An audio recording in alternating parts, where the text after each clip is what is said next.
Me metí en un trío por amor, y terminé siendo la que estorbaba. No estoy segura si fui una romántica tardía o una rebelde temprana, pero desde que tengo memoria supe que lo que me decían que era el amor no era para mí. Mientras mis amigas soñaban con ser princesas esperando a su príncipe azul, yo jugaba a ser reina, con o sin compañía. No es que despreciara la idea del amor, para nada. Amaba amar. Amaba entregarme, pero nunca comprendí esa necesidad de que fuera exclusivo. ¿Por qué limitar lo infinito a una sola figura? ¿Por qué tenía que conformarme con una sola piel, una sola voz, una sola alma? Siempre sentí que el amor, si era verdadero, podía compartirse y seguir siendo profundo. Soy Valentina, con 30 años recién cumplidos y un historial de relaciones más que variado. Crecí con una madre intensa y apasionada, que iba de hombre en hombre como quien cambia de canales de televisión. Mi padre fue solo una imagen en un estante hasta que tuve la edad suficiente para preguntar, y cuando supe que se había ido porque mi madre amaba en exceso, decidí que nunca me limitaría por miedo a ser abandonada. Irónicamente, me convertí en una mujer que temía el vacío, aunque lo disfrazaba de libertad. Desde mis 20 me sumergí en el mundo del amor poliamoroso, tuve conexiones hermosas, otras caóticas, pero todas sinceras. Yo no creía en las mentiras ni en las verdades a medias. Si iba a amar, lo haría con el corazón abierto, sin trampas, sin secretos. Aprendí, a golpes, que ser libre no significaba hacer daño. Pero también entendí que no todos estaban listos para eso. Mi vida giraba en torno a la fotografía, el arte y mis noches de vino y largas charlas. No creía en el para siempre, pero sí en el mientras funcione y sea auténtico. No buscaba una relación convencional ni un hogar con rejas emocionales. Quería a alguien que me eligiera cada día, aunque también eligiera a otros, y yo a él, por supuesto, en medio del caos que soy. Nunca imaginé que encontraría a alguien que comprendiera mi forma de ver la vida hasta que conocí a él. Gabriel apareció como suelen hacerlo los momentos que marcan, sin aviso, sin adornos, sin advertencias. Lo conocí en una galería de arte alternativa, de esas que funcionan en casas ocupadas, con luces tenues, vino barato y obras que incomodaban. Yo exponía una serie de retratos de cuerpos entrelazados, fragmentos de piel ajena en un solo rostro, como una metáfora del deseo compartido. Era provocador, sí, pero también vulnerable. Él se detuvo frente a una de mis fotos como si hubiera reconocido algo de sí mismo allí. No me miró como un hombre que desea, sino como alguien que contempla lo que lo quiebra por dentro. Y entonces dijo algo que me dejó paralizada. Esto no es erótico. Esto es confesional. Me giré hacia él con la copa en la mano, fingiendo indiferencia, pero por dentro ya me ardía la curiosidad. Le pregunté qué veía, y me respondió, un corazón que quiere amar sin jaulas. Fue la primera vez que alguien entendía mi arte sin que yo tuviera que explicarlo. Me contó que era profesor de filosofía en una universidad, que amaba leer sobre ética del amor y relaciones no convencionales. No me creyó cuando le dije que estaba soltera, pero no porque dudara de mí, sino porque dijo que yo tenía el aura de alguien que amaba demasiado como para estar sola. Esa noche hablamos durante horas. De amor, de relaciones abiertas, de los límites de la posesión. Me confesó que había estado en una relación monógama durante 5 años, pero que la ruptura lo convenció de que el amor no se podía encerrar. Me dijo que no buscaba posesión, sino presencia. Que no necesitaba ser el único, sino el sincero. Era como si alguien hubiera desenrollado un mapa de mi alma y lo estuviera leyendo en voz alta. Salimos una vez. Luego 2, después 3. A la cuarta salida, me invitó a su hogar. Tenía libros por todas partes, tazas sin lavar y un gato cojo llamado Kant. Me enamoré de él sin querer, como quien tropieza y en lugar de caer, vuela. Pasaron semanas, luego meses. Nos íbamos descubriendo en cada conversación. No hubo etiquetas ni preguntas incómodas. Solo 2 personas intentando entenderse, sintiéndose libres en la compañía del otro. No tardamos en hablar de abrir la relación, no porque quisiéramos hacerlo de inmediato, sino porque era parte de quienes éramos. Él decía que prefería los vínculos reales, aunque fueran múltiples, a las fidelidades por obligación. Yo asentía, era como escucharme a mí misma, pero con otra voz. Sin buscarlo, sin promesas, Gabriel se convirtió en ese alguien que yo no creía que existía. No porque fuera perfecto, sino porque no intentaba encerrarme en nada. No sabíamos lo que se venía. No sabíamos que una tercera figura aparecería, como un eclipse suave, lento, inevitable. Y yo, por primera vez, no sentí miedo. Con Gabriel no solo compartía una cama. Compartía una forma de ver el mundo. Nos encantaba lo extraño, lo que incomodaba a los demás, y en parte, eso nos convertía en cómplices de una libertad que creíamos indestructible. Hablábamos por horas de cosas que otros habrían evitado, la monogamia, el deseo fluctuante, los celos. Teníamos conversaciones que empezaban en la ternura y terminaban en los rincones más oscuros de nuestra psique. Nos reíamos mucho, también, pero, sobre todo, nos sentíamos seguros el uno con el otro. Yo nunca imaginé que algo pudiera romper esa base. Fue él quien mencionó por primera vez el nombre de Sofía, no como una propuesta, no con intenciones ocultas. Solo como una mención casual, una chica nueva que entró a trabajar en la editorial donde él colaboraba como editor. Me habló de cómo se vestía, del ritmo lento con el que hablaba, de cómo parecía mirar siempre con una media sonrisa, como si supiera algo que nadie más. Tiene algo extraño, me dijo un día. No sé qué es. Pero no puedo evitar fijarme en ella. Yo no me molesté. Para nada. De hecho, me despertó curiosidad. Esa era la idea de nuestra relación, hablarlo todo. No había secretos, solo posibilidades. Le pregunté si le gustaría invitarla un día a una de nuestras cenas con amigos, y él dudó un segundo. No sé siquiera. Es un poco reservada. Pero podría intentarlo, y lo intentó. Una semana después, Sofía estaba sentada en el extremo de nuestra mesa de madera, con una copa de vino entre las manos, escuchando más de lo que hablaba, mirando más de lo que intervenía. Yo la observaba sin culpa. Era cautivadora. No especialmente hermosa, pero algo en su postura, en cómo cruzaba los brazos, en cómo evitaba los silencios incómodos, me hizo pensar que quizás, solo quizás, si era ese algo extraño que Gabriel no sabía definir. Los días siguientes fueron un desliz lento hacia lo inevitable. Ella volvió a otra cena. Luego, a una salida al parque. Luego, a una noche de copas más íntima. No hubo conversaciones explícitas entre los tres, pero la energía ya estaba allí. Sofía era sutil pero intensa. No forzaba nada, y sin embargo, lo envolvía todo. La primera noche que se quedó a dormir fue diferente a todo lo anterior. Fue consensuado, lento, cuidadoso. Los tres hablamos antes, tomamos vino, pusimos música suave, no hubo torpeza ni dudas. Fue una noche perfecta, una que me hizo pensar que todo lo que soñábamos con Gabriel era posible. Que una relación de tres, bien construida, podía ser tan válida y cálida como cualquier otra, y durante un tiempo lo fue. Sofía comenzó a aparecer más seguido. Al principio, su presencia se sentía como una novedad emocionante, como cuando compras una planta nueva para tu sala y de pronto toda la casa parece más viva. Se quedaba los fines de semana, cocinaba con nosotros, se acurrucaba con uno y luego con el otro en el sofá. No había horarios ni reglas, solo esa vibración nueva, como si el amor pudiera expandirse y abrazarlo todo. Gabriel parecía más vivo desde que ella estaba. Más animado, más creativo. Le hacía comentarios dulces, gestos espontáneos, le llevaba libros que creía que le podían gustar. Yo lo observaba con orgullo, con cierta ternura, pensando que era hermoso ver cómo él podía querer a alguien más sin dejar de quererme a mí. Pero lentamente, algo fue cambiando. Era sutil, casi imperceptible. Las miradas entre ellos se alargaban un poco más. Las bromas compartidas entre ellos dos tenían códigos que yo no entendía. Empezaron a hablar de libros que no me interesaban, de películas que yo no había visto. Cuando veíamos una serie los tres, yo era la única que necesitaba subtítulos porque hablaban demasiado entre ellos. Y aún así, trataba de no darle importancia. Me repetía que esto era parte del riesgo de abrir la relación, que los celos eran normales, pero no debían dominarme.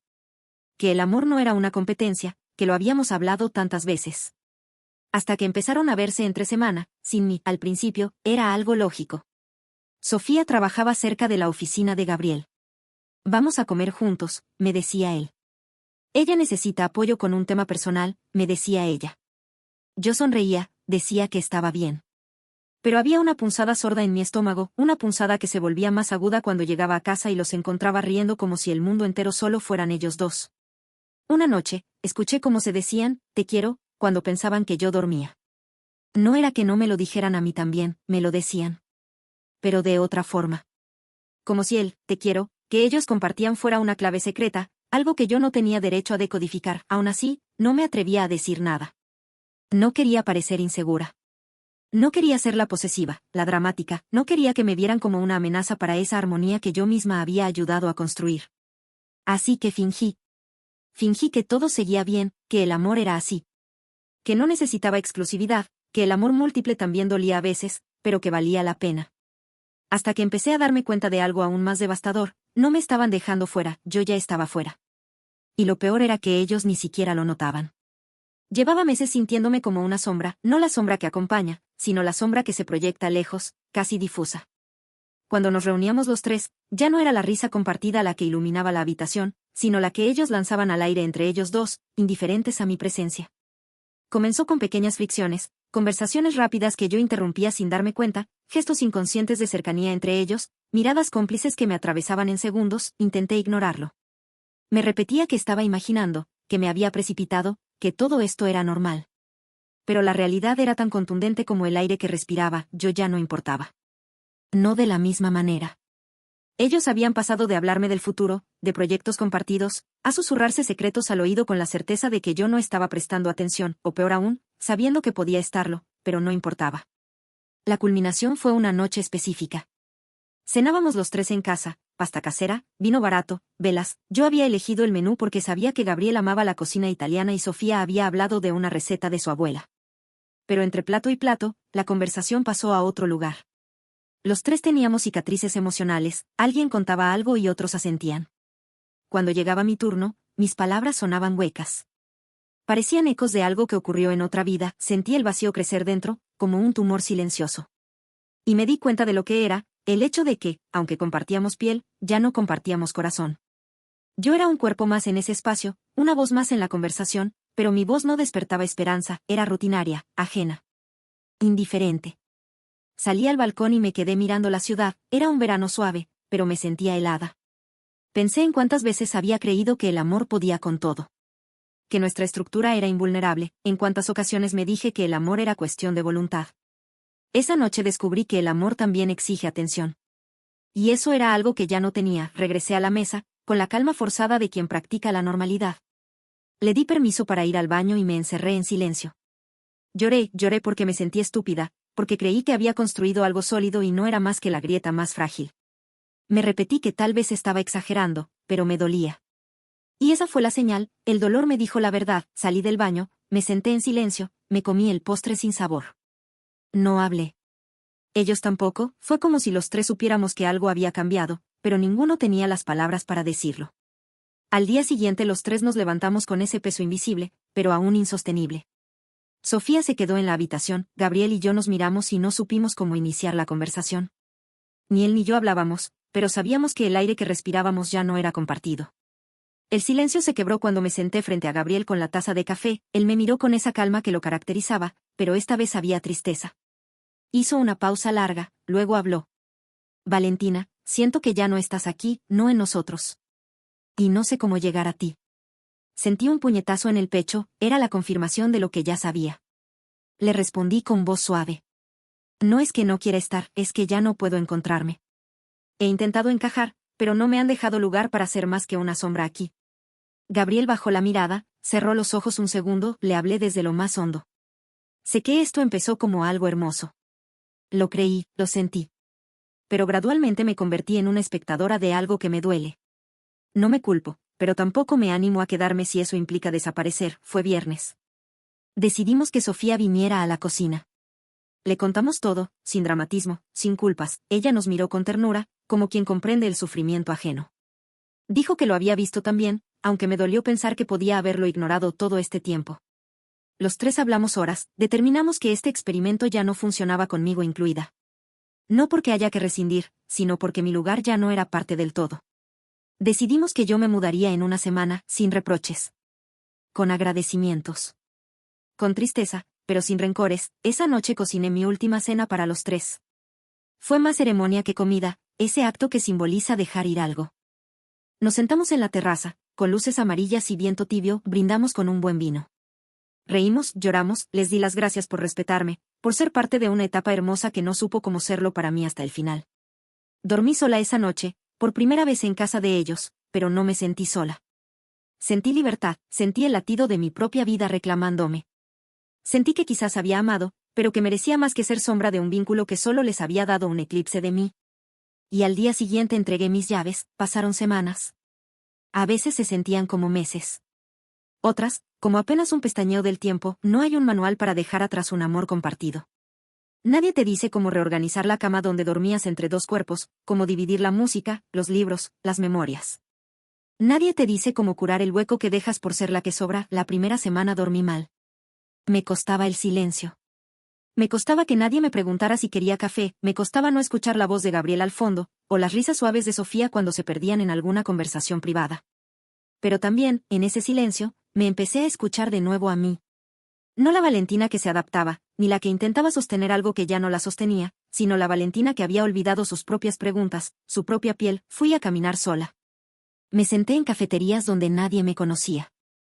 Escribí, leí, escuché música sin pensar en si a ellos les gustaría o no. Lloré una madrugada entera cuando escuché esa canción que Gabriel siempre tarareaba mientras cocinaba, pero no me avergoncé. No me disculpé. Porque el duelo también es prueba de que lo vivido fue real. Un día, mientras acomodaba mis cosas en el nuevo departamento, encontré una libreta vieja. Dentro había una nota que me escribía a mí misma hace años. Decía, nunca te quedes en un lugar donde tengas que pedir permiso para existir, y sonreí. Porque aunque me dolió irme, me dolería más quedarme siendo invisible. Gabriel me escribió una vez, un mensaje respetuoso, suave. Solo quería saber cómo estás. Espero que estés encontrando paz, le respondí con sinceridad. Estoy aprendiendo. A veces es duro, a veces es hermoso. Pero soy yo de nuevo. No volví a hablar con Sofía, no por enojo.